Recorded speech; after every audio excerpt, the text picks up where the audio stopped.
Hello and welcome प्यारे बच्चों, कैसे हो सारे। मैं असीम भारद्वाज स्वागत करता हूं आप सभी का इस सेशन के अंदर बच्चे। तो आज ये सारे very good morning to all of you बच्चे। Cell communication and cell signalling हम लोग पढ़ रहे थे बच्चे, कोशिका संचार और कोशिका संकेतन, जिसके अंदर हम लोग पहले रिकॉग्निशन यानी जो पहचान की थी हमने पैरासाइट की जो बाहर से आने वाला था। उसके बाद में अभी हम लोग दूसरा कर रहे थे एंट्री। एंट्री कैसे होती है उसकी हमारे सेल के अंदर कुछ मेथड्स हमने जाने थे। ठीक है, अभी हम क्या करेंगे और आगे मेथड्स जानेंगे।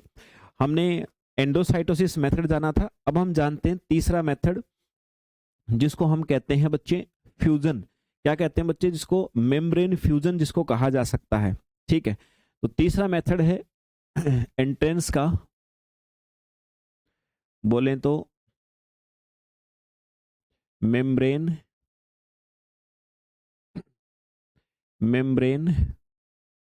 फ्यूजन के नाम से, जिसको बच्चे हमारे द्वारा सर पुकारा जाएगा मेम्ब्रेन फ्यूजन। ठीक है, मेम्ब्रेन फ्यूजन के नाम से हम लोग जानेंगे जिसको मेम्ब्रेन फ्यूजन आप सभी ने पढ़ा है पहले भी कि मॉलिक्यूल्स का मिक्स हो जाना, जुड़ जाना किसी दूसरी चीज के साथ में, है ना, उसको कहा जाता है। तो इसमें क्या होता है, जो वायरस की एनवेलोप होती है वो होस्ट सेल की मेम्ब्रेन से जुड़ जाती है, फ्यूज हो जाती है। Roshni very good morning, Ghanshyam very good morning भाई। इसमें क्या होता है बच्चे, इस मेथड में वायरस का जो एनवेलोप है, जो कवर है उसका, वायरस का एनवेलोप तथा सेल मेम्ब्रेन फ्यूज हो जाते हैं, जुड़ जाते हैं, एक दूसरे के साथ में जुड़ जाते हैं। सबसे पहले जैसे ही वायरस आया उसका एनवेलोप हमारे सेल मेम्ब्रेन के साथ में फ्यूज हो गया, है ना, और उनके जुड़ने से क्या होता है, फिर वायरस के अंदर जो जेनेटिक मटेरियल है ना वो फिर सेल के अंदर चला जाता है। उसके बाद क्या होता है, फिर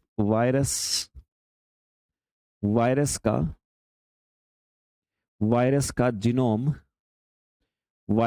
जीनोम सीधे साइटोप्लाज्म यानी सेल के अंदर जो द्रव्य है वो साइटोप्लाज्म में चला जाता है। ठीक है भाई, सीधा मेरे भाई फिर वो साइटोप्लाज्म में चला जाएगा। समझ में आ गई बात आप सभी को? उम्मीद करता हूं क्लियर हुआ होगा चीजें। तो वायरस का जीनोम सीधे हमारे साइटोप्लाज्म में चला जाएगा, ये मेथड होता है दूसरा। जैसे HIV हो गया, है ना, या हेपेज वायरस होता है, ये सब ऐसे ही करते हैं। एग्जाम्पल के तौर पे HIV लिख लीजिए।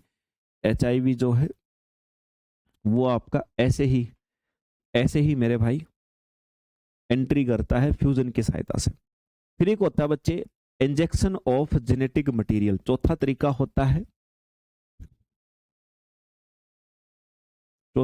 होता है बच्चे injection of genetic material. Injection, जैसे इंजेक्शन के द्वारा हमारे शरीर में दवाई पहुंचाई जाती है ना, वैसे ही पूरा जो पैथोजन अंदर नहीं जाता, वो केवल और केवल जेनेटिक मटेरियल को हमारी सेल के अंदर बाहर से डाल देता है, क्योंकि काम तो जेनेटिक मटेरियल नहीं करना है। तो इस मेथड में क्या होता है, पूरा जो पैथोजन है या ऑर्गेनिज्म है वो अंदर नहीं जाता है, केवल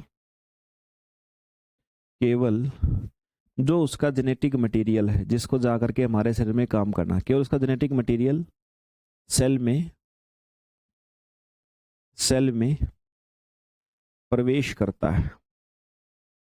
ठीक है, तो जेनेटिक मटेरियल अंदर डाल देगा, फिर जेनेटिक मटेरियल अपना काम करेगा अंदर। जैसे बैक्टीरियोफेज वायरस के बारे में ये ध्यान रखिएगा। एग्जाम्पल के तौर पे ऐसा कौन करता है, बैक्टीरियोफेज, है ना, बैक्टीरियोफेज वायरस का नाम सुना होगा। तो वो बच्चे ऐसा करता है, बैक्टीरियोफेज वायरस डायरेक्टली ऐसे इंजेक्ट कर देता है। ये चौथा तरीका होता है हमारा एंट्री के लिए।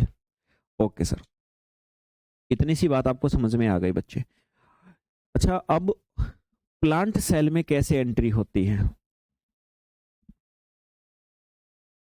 प्लांट सेल में कैसे एंट्री होती है? Entry in plant cell. पादप कोशिका में ये पैथोजन कैसे प्रवेश करते हैं?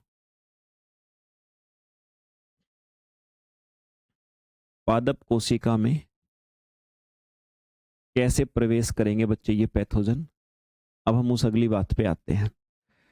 पादप कोशिका में प्रवेश करने के लिए बच्चे हमारे पास वाउंड्स होते हैं, स्टोमेटा होते हैं, इंसेक्ट वेक्टर होते हैं। वाउंड से कर सकते हैं, यानी प्लांट के ऊपर कोई घाव लगा हो, चोट लगी हो, कहीं से डैमेज हो, है ना। अच्छा, स्टोमाटा जो होते हैं ना, उनसे भी एंट्री कर सकते हैं। स्टोमाटा रंध्र सुना होगा आपने। तीसरा फिर कुछ इंसेक्ट वेक्टर हैं जो प्लांट पे आक्रमण करते हैं, इंसेक्ट वगैरह, उनके थ्रू भी ये आपका कोई पैथोजन एंटर कर सकता है बच्चे। ठीक है, जैसे TMV टोबैको मोजाइक वायरस आपने नाम सुना होगा। जैसे TMV टोबैको मोजाइक वायरस सुना होगा। ये कैसे एंट्री करता है? ये वाउंड यानी प्लांट में कहीं पर भी कट लगा हुआ डैमेज है, वहां से एंट्री कर जाता है प्लांट के अंदर। ठीक है ना।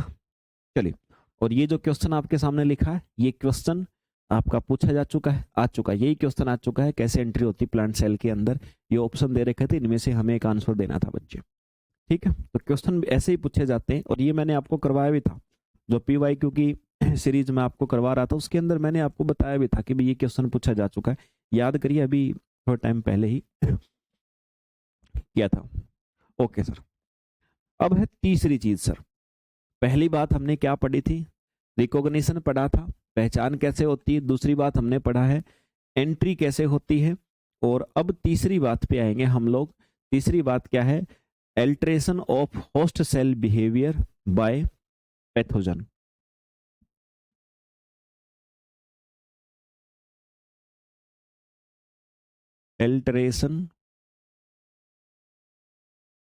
Alteration of host cell behaviour by pathogen. ठीक है, तो पैथोजन या परजीवी द्वारा मेजबान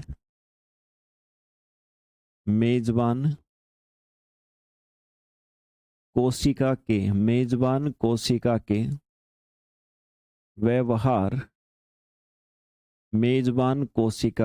व्यवहार में परिवर्तन।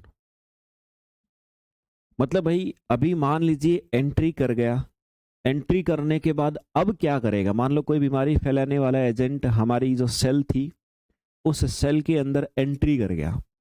एंट्री करने के बाद अब उस सेल के फंक्शंस में, उसके बिहेवियर में, उसके व्यवहार में, उसके कार्य प्रणाली में क्या परिवर्तन करेगा? अब वो चीज हमें देखनी है सर, क्या परिवर्तन करता है। ठीक है, तो जब कोई पैथोजन होस्ट सेल में प्रवेश करता है, तो अपने फायदे के लिए होस्ट सेल की जो नॉर्मल फंक्शनिंग होती है उसको बदल देता है बच्चे। यही चीज होता है आपका अल्टरेशन।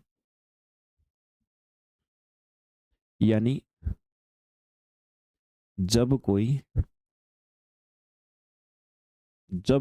पैथोजन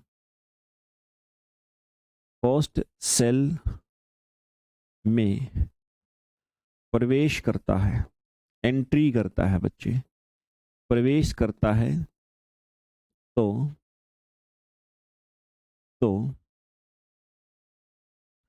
अपने फायदे के लिए,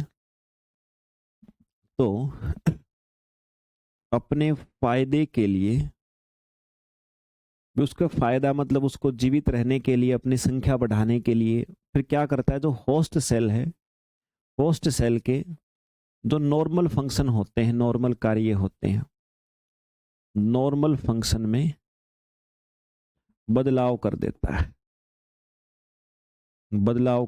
है, ठीक है। उसी को कहा जाता है alteration of host cell behaviour by pathogen के नाम से इसी बात को हमारे द्वारा बच्चे बोला जाता है। ओके सर, अब क्या क्या बदलाव करेगा एक एक करके उन सारी चीजों को हम लोग कर लेते हैं डिस्कस। सबसे पहला बदलाव होगा साइटोस्केलेटन। साइटोस्केलेटन का मतलब क्या होता है बच्चे? जो कोशिका का अंदर का कंकाल है, जो अंदर की स्ट्रेंथ है, जिन ऑर्गेन के से बनी हुई है, उनमें बदलाव।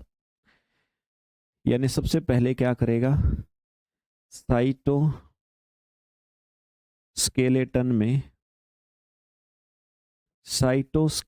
में बदलाव, अंतः कंकाल में बदलाव करेगा। पहला काम होता है साइटोस्केलेटल में बदलाव। जो कोशिका के अंदर का कंकाल है ना, उसको बदलाव करेगा, या कह सकते हो इस बात को साइटोस्केलेटन रीअरेंजमेंट भी बोल सकते हो इसको, अगर आप पूरा एक इंग्लिश में टर्म बोलना चाहो तो कैसा कह सकते हो।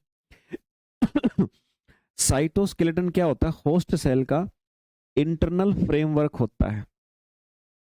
साइटोस्केलेटन क्या होता है बच्चे? यहां लिख देता हूं, साइटोस्केलेटन क्या होता है? ये मेरे भाई इंटरनल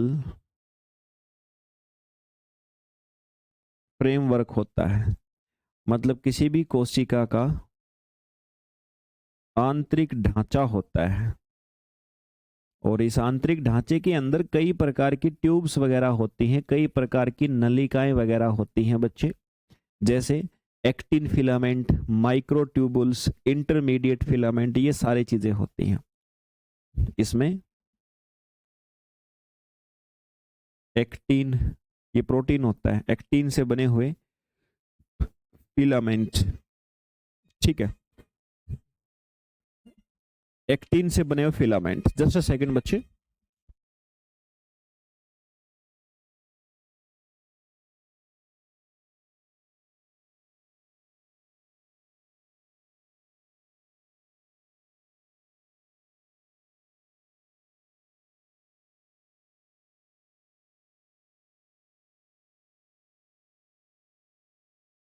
चलिए भाई।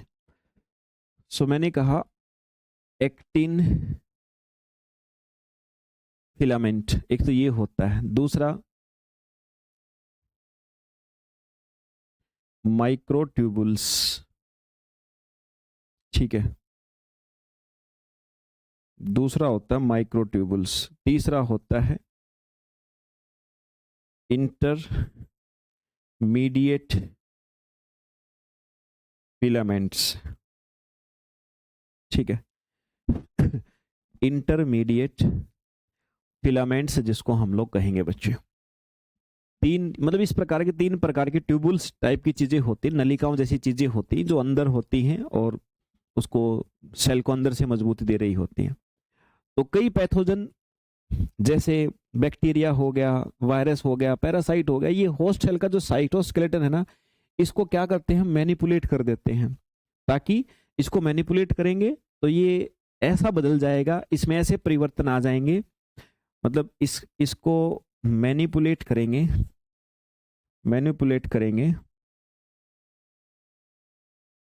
ठीक है, इसको मैनिपुलेट करेंगे, और मैनिपुलेट करके क्या होगा बच्चे?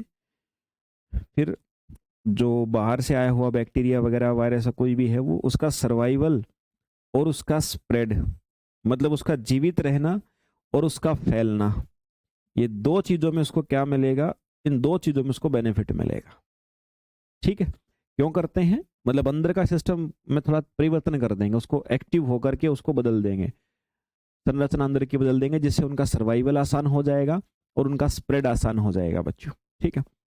ओके सर, चलिए, तो समझ गए ना बात को? तो मेनली बेनिफिट क्या हुआ ऐसा करने से? सेल के अंदर उनका फैलना आसान हो गया, सेल के अंदर मूवमेंट करना आसान हो जाए, क्योंकि इन ट्यूब्स की व्यवस्था को बदल देंगे, वो फैलना आसान हो जाएगा, और बाहर से दूसरे अगर और भी ज्यादा कोई आ रहे हैं तो उनका एंटर करना भी आसान हो जाएगा। बीमारी फैलाने वाले बाहर से अगर कोई और भी पैथोजन आ रहे हैं तो उनका आसान हो जाएगा बच्चों, ठीक है। समझ में आ गई बात आप सभी को? Okay sir,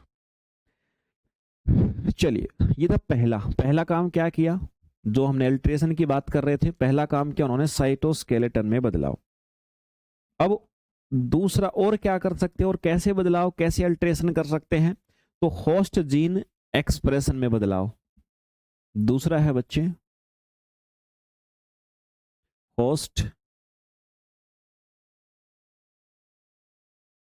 host gene expression, host gene expression में बदलाव, जिसको हमारे द्वारा कहा जाएगा। समझ गए बात को? होस्ट जीन एक्सप्रेशन में बदलाव जिसको हमारे द्वारा सर कहा जाएगा। ओके सर, हिंदी में बोल दो मेजबान जीन अभिव्यक्ति में बदलाव। हिंदी में आप ऐसा लिख सकते हो, मेजबान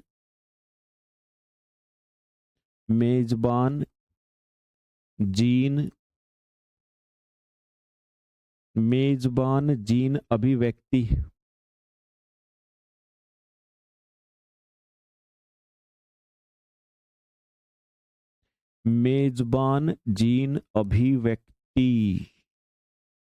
अभी जीन अभिव्यक्ति समझते हो नहीं समझते? जिस बच्चे को ये बात याद नहीं है, कृपा करके आराम से जाके सोए अपने घर पे, रेस्ट करे। जिंदगी में आपका काम केवल रेस्ट करना है। जिसको जीन अभिव्यक्ति याद नहीं आ रहा कि क्या होता है, क्या किसको बोलते हैं, जिसको याद है वो कंटिन्यू रहे, कॉन्फिडेंट रहे। तो मेजबान जीन अभिव्यक्ति में बदलाव कर देगा, मतलब जो हमारी होस्ट सेल है जिसके अंदर पैथोजन आया है, तो वो होस्ट सेल के अंदर जो जीन्स अपना जो काम कर रहे हैं, जो फंक्शन कर रहे हैं, उसी को बदल देगा। जीन को ही बोलेगा तो ये नहीं तो ये करेगा आज के बाद में, समझ गए? तो जीन को जीन्स को ऑन या ऑफ भी कर सकते हैं। जीन को रोक देंगे तो काम मत कर भाई तेरा, तो सेल भाई अपने आप ही फिर खराब होनी शुरू हो जाएगी। मतलब ऐसा कह सकते हो कि भाई ये पैथोजन जो है ये होस्ट सेल के जीन को ऑन या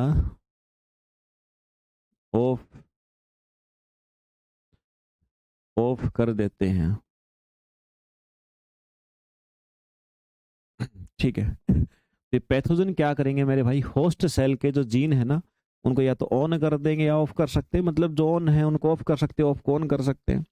इससे इफेक्ट क्या होगा, इससे इम्यून सिस्टम या इम्यून रिस्पॉन्स है ना वो सप्रेस हो जाएगा। ये ऐसा करने से क्या फर्क पड़ेगा, इम्यून रेस्पॉन्स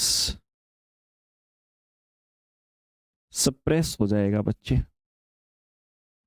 सप्रेस मतलब कमजोर पड़ जाएगा, रुक जाएगा, दबा दिया जाएगा। इम्यून रिस्पॉन्स मतलब पैथोजन के आने से जो हमारी सेल ऐसे फंक्शन करती हैं कि हमारी बॉडी की दूसरी सेल को इंफॉर्मेशन देती है ना कि भाई पैथोजन आ गया है, मारो इसको, शरीर पे इन्फेक्शन शुरू हो गया है। तो वो इम्यून जो रेस्पॉन्स उठते हैं ना किसी सेल में बैक्टीरिया वगैरह प्रवेश करने के बाद में, वो उसी को रोक देंगे, बोले कि तू मत बता, नहीं बताने देंगे, पकड़ लेंगे सर। तो ऐसा परिवर्तन कर देंगे, सेल बता ही नहीं पाएगी, है ना। दूसरा, अब इससे क्या होगा, अब नहीं बता पाएगी तो पैथोजन की संख्या बढ़ेगी। तो दूसरा इफेक्ट ये आएगा, अगर हमारे इम्यून सिस्टम को पता ही नहीं लगेगा तो फिर मेरे भाई जो पैथोजन है उसकी संख्या बढ़ जाती है, पैथोजन की संख्या बढ़ेगी। समझ में आ गई बात?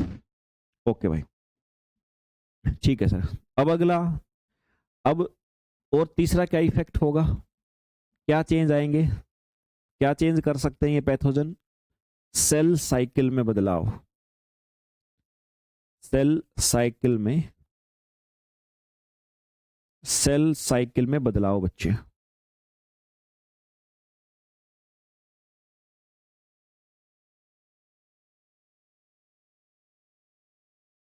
ठीक है, सेल साइकिल में बदलाव जिसको हम लोग कहेंगे।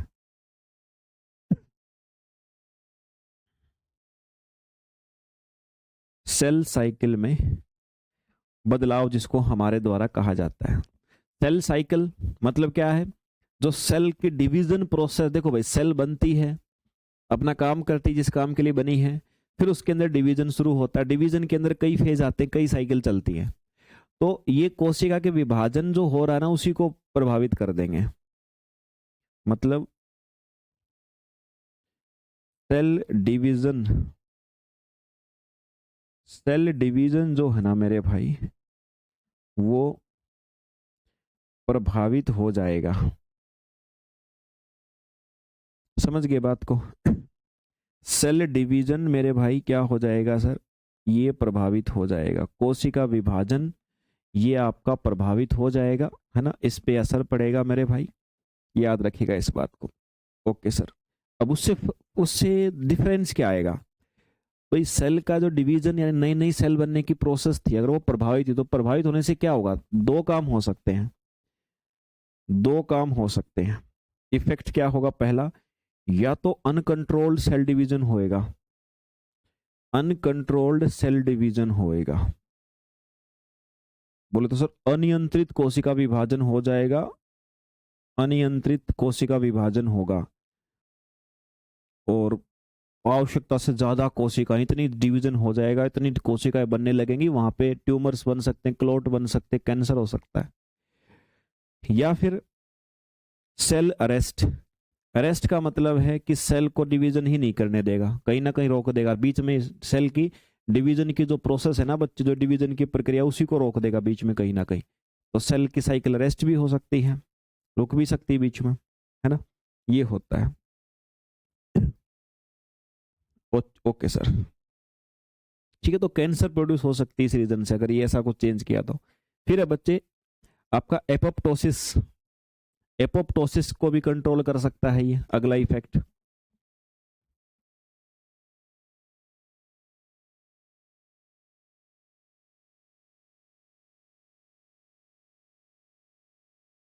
Apoptosis, apoptosis control. अब मैं जब आगे बढ़ूंगा जब आप मुझे बताओगे एपोप्टोसिस क्या होता है, उससे पहले मैं नहीं बढ़ने वाला आगे, मुझे जवाब चाहिए आप लोगों से, जितने बच्चे अभी फिलहाल लाइव हैं उन सभी से मुझे जवाब चाहिए इस बात का, एपोप्टोसिस का मतलब क्या होता है, क्योंकि हम पढ़ चुके हैं भाई, और जिन बच्चों ने ढंग से नहीं पढ़ा है उनको लगता है कि वो बहुत कुछ पढ़ लिया तो फिर इसका मतलब जवाब नहीं दे पाएंगे। ये मैंने आपको एमसीक्यू सीरीज करवाई थी तब भी बताया था, वैसे भी हम लोग पहले भी पढ़ चुके हैं, अभी फिर से जिक्र आया है यहाँ पे तो आप लोग मुझे बताएंगे।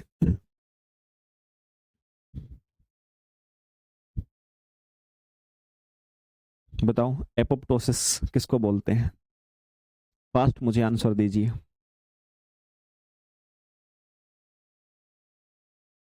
एपोप्टोसिस का मतलब होता है बच्चे प्रोग्राम्ड सेल डेथ,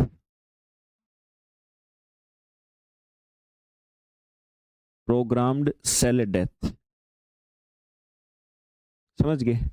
यानी हमारा शरीर सोच समझ के जो कोशिकाओं की मृत्यु निश्चित करता है, भाई कोई सेल हमारी बॉडी में डैमेज हो जाए, काम की ना रहे, या टॉक्सिक हो जाए, या हो सकता है भविष्य में वो नुकसान पहुंचाने वाली हो, तो फिर ये काम होता है। तो ये प्रोग्राम सेल डेथ, बिल्कुल कृतिका, है ना।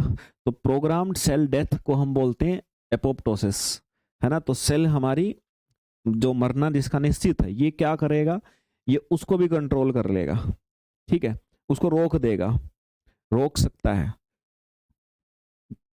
मतलब इसको प्रोग्राम सेल डेथ जो है ना इसको स्टॉप भी कर सकता है, रोक भी सकता है, और याद रखना इसको इंड्यूस भी कर सकता है, जहां नहीं भी होना, अगर डेथ हमारी प्रोग्राम नहीं भी हो तो उसको करवा भी सकता है, बढ़ा भी सकता है, मतलब सेल की डेथ को रोकना या उसको बढ़ाना दोनों काम कर सकता है, ठीक है। Okay sir. अब कहोगे सर सेल डेथ होने से या नहीं होने से इसमें पैथोजन को क्या फायदा हो रहा है? भाई एक बात बताओ, अगर ये सेल डेथ को रोकता क्यों है, स्टॉप क्यों करता है? अगर ये जिस सेल के अंदर वो है उसकी डेथ अर्ली होगी तो फिर वो उसके अंदर जो पैथोजन है उसकी भी डेथ होने के चांस बनेंगे, तो स्टॉप करके क्या होगा, अर्ली डेथ से बचेगा, वो अर्ली डेथ से बचेगा, भाई उसको अपनी सेल के अंदर आकर के पैथोजन को अपना इतना तो सरवाइव करना है कि वो मरे ना सेल के साथ।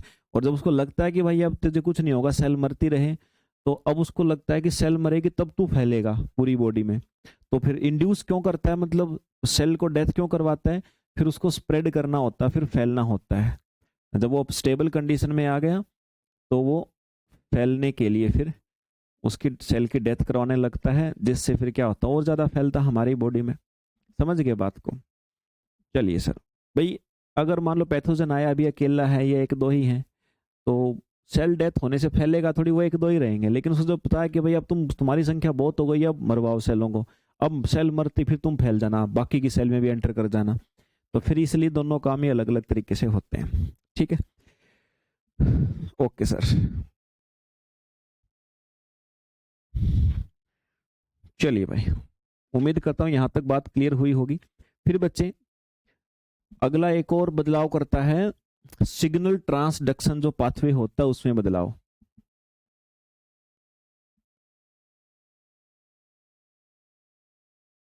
सिग्नल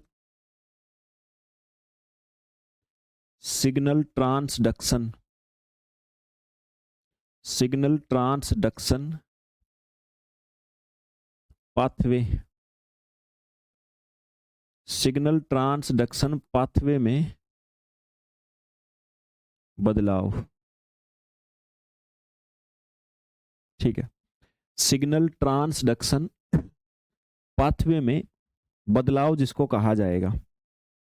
ठीक है, तो उसमें क्या होता है बच्चे, उसमें यार जो सेल हैं दूसरी सेल से सिग्नल ले रही हैं, या जिस सेल में पैथोजन एंटर किया है, एंटर करने के बाद वो सेल दूसरी कोशिकाओं को सिग्नल भेजती हैं ताकि भाई हमारा इम्यून सिस्टम एक्टिवेट हो जाए, तो ये उस रास्ते उसको भी बदल देता है। वो सिग्नल जो पाथवे है ना, जो सिग्नल वाला प्रक्रिया है, उसको चेंज कर देगा, जाने नहीं देगा वहां तक। तो सिग्नल पाथवे उसका परिवर्तन कर देगा। अब सेल से सिग्नल जहां जाने चाहिए थे वहां तक जाने ही नहीं देगा सर, उसके अंदर ही परिवर्तन कर देगा मेरे भाई से। ठीक है, ओके सर। अच्छा, इसे आउटकम क्या होगा भाई, सिग्नल पाथवे को उसने चेंज कर दिया, तो उससे क्या आउटकम होगा, क्या बेनिफिट होगा, मतलब क्या इफेक्ट होगा, बता सकते हो? अपने शब्दों में थोड़ा सा बदल के बता सकते हो क्या?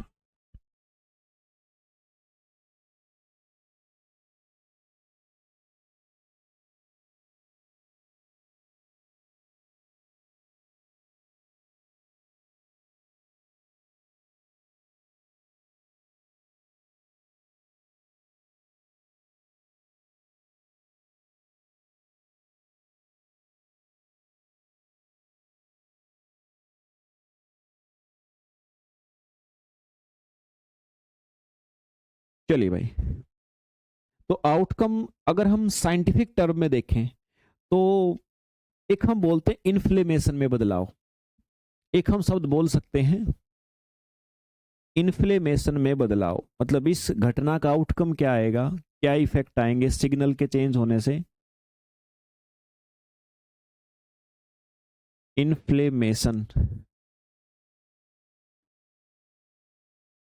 इन्फ्लेमेशन में बदलाव।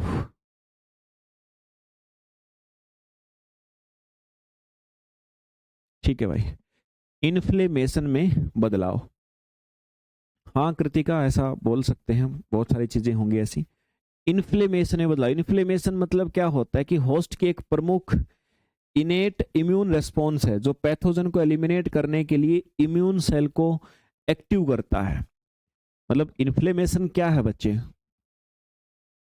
ये है जो हमारी होस्ट सेल है, होस्ट सेल का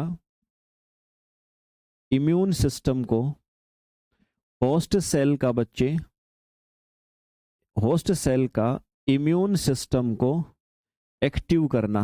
अब ये एक्टिव कब होती हैं, तभी तो एक्टिव होंगी जब सिग्नल जाएगा वहां तक, जब कोई सूचना मेरे भाई वहां तक जाएगी, कोई इंफॉर्मेशन जब वहां तक जाएगी तभी तो एक्टिव होंगे, तो इसमें बदलाव हो जाएगा।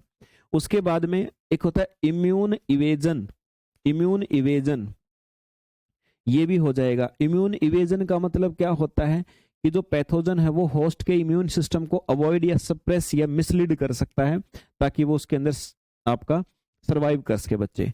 तो एक और शब्द हम यूज करते हैं इम्यून इवेजन। एक तो यही शब्द यूज करते हैं, एक शब्द यूज करते हैं इम्यून इवेजन हो जाएगा।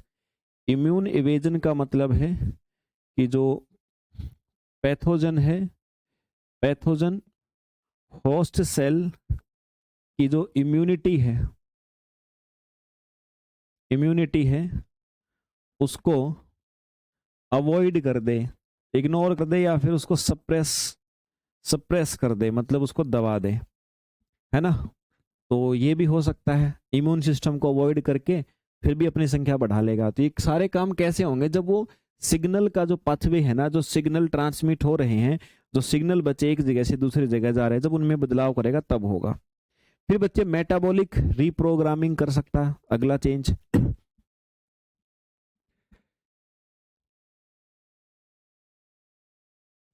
Metabolic reprogramming, metabolic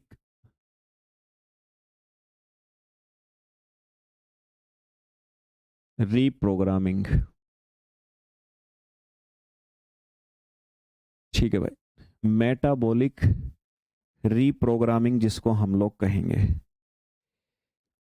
metabolic reprogramming नाम से थोड़ा बहुत तो समझ गए होंगे आप लोग इस बात को। मेटाबॉलिक लिखा हुआ है मतलब मेटाबॉलिज्म को अपने लिए रीप्रोग्राम करता है।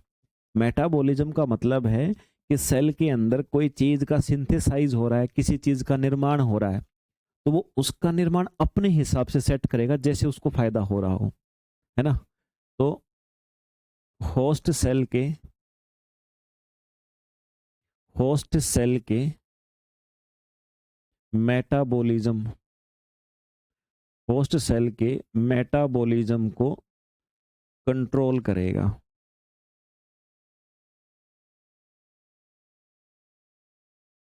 समझ गए बात को।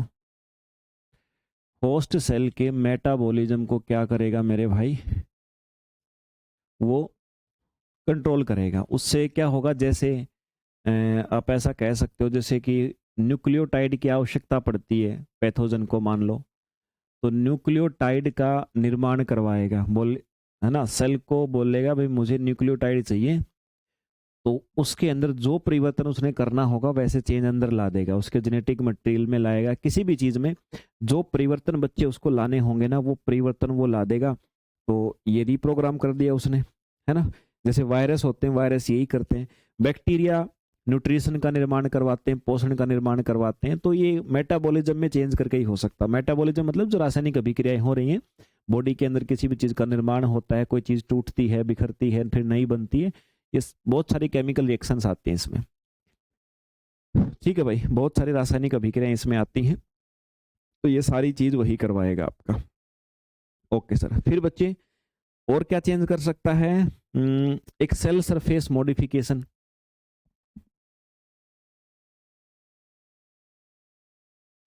Cell surface modification,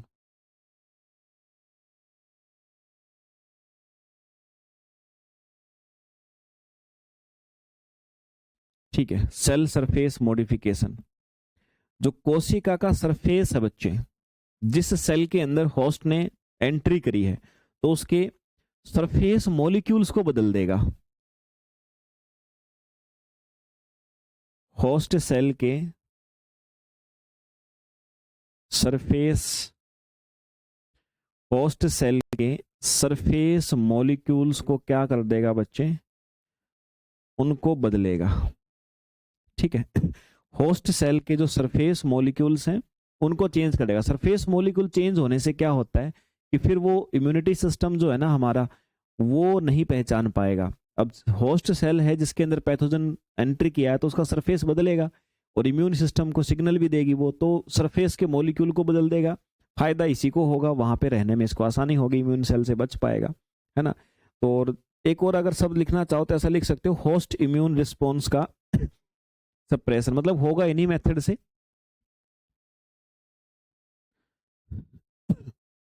host immune response suppression, मतलब बात वही है, कुछ अलग नहीं, लेकिन टर्म अलग अलग यूज कर लेता है, तो मैंने भी लिख दिया। जो होस्ट सेल है जिसमें आया है आपका बाहर से पैथोजन, और इम्यून जो सेल हैं वो रिस्पॉन्स करेंगे होस्ट सेल के प्रति कि भाई उसके अंदर पैथोजन आया तो ये बाहर से कोई ना कोई काम करेंगे, उसको मारने की कोशिश करेंगे, तो इसको भी सप्रेस कर देगा, इनका आपस का रेस्पॉन्स जो है ना इसको भी घटा देगा, है ना। चलिए, मतलब सिग्नल ब्लॉक कर देगा, और तो क्या ही है, फाइनली काम तो यही कर सकता है कि सिग्नल्स को ब्लॉक कर देता है मेरे भाई। चलिए, तो ये हमारी बात थी जो आपने समझी, उम्मीद करता हूँ आपको क्लियर हुई होगी बात। तो भाई ये थे अपने एल्ट्रेशन, ये परिवर्तन हमने समझे हैं कि अगर कोई हमारी बॉडी के अंदर पैथोजन प्रवेश करता है, एंट्री करता है, तो हमारी बॉडी, हमारे शरीर के अंदर क्या क्या परिवर्तन बच्चे आएंगे, वो बातें आप लोगों ने जान ली हैं।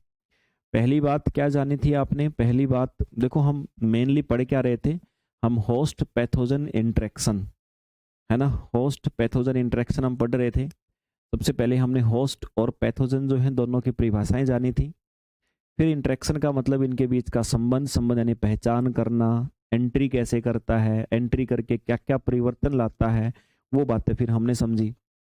अभी और आगे बढ़ेंगे हम, कुछ चीज़ें हमारी और आनी है और आपके सिलेबस के हिसाब से एक चीज़ अभी आपको जो पढ़नी है इनके साथ में, वो है virus induced cell transformation.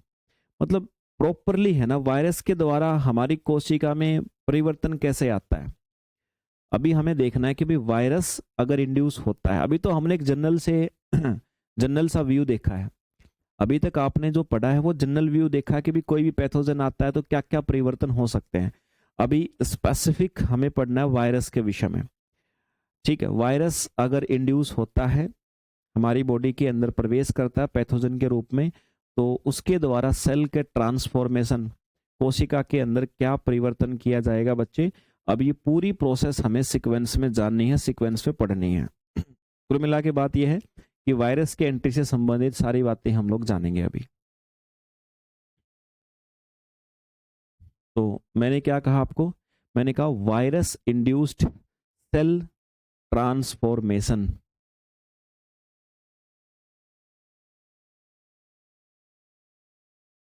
Virus induced cell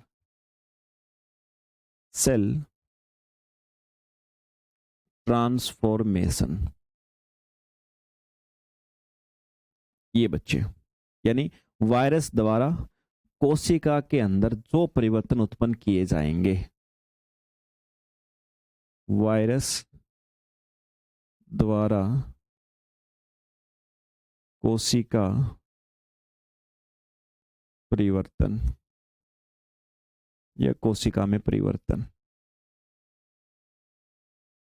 ठीक है, ये चीज है भाई। नेक्स्ट चीजें वही हैं, होस्ट और जो होस्ट पैथोजन इंटरेक्शन हम जो पढ़ रहे हैं ना, चीजें वही हैं, बस अभी हम स्पेसिफिकली इसके ऊपर चर्चा करेंगे बच्चे कि ये किस किस प्रकार से परिवर्तन लाएगा, है ना, मतलब क्या क्या चेंजेस ये कर सकता है, उन बातों को हमें जानना है। ओके सर, सो यहाँ तक करेंगे बच्चे आज, नेक्स्ट क्लास में इसको हम डिस्कस करेंगे, शुरू करेंगे। आज की क्लास में इतना कीजिएगा, फिर बढ़ा जाएगा हमारे द्वारा आगे। तो आज करते हैं यहाँ पे, मिलते हैं फिर नेक्स्ट सेशन में। जय हिंद भाई।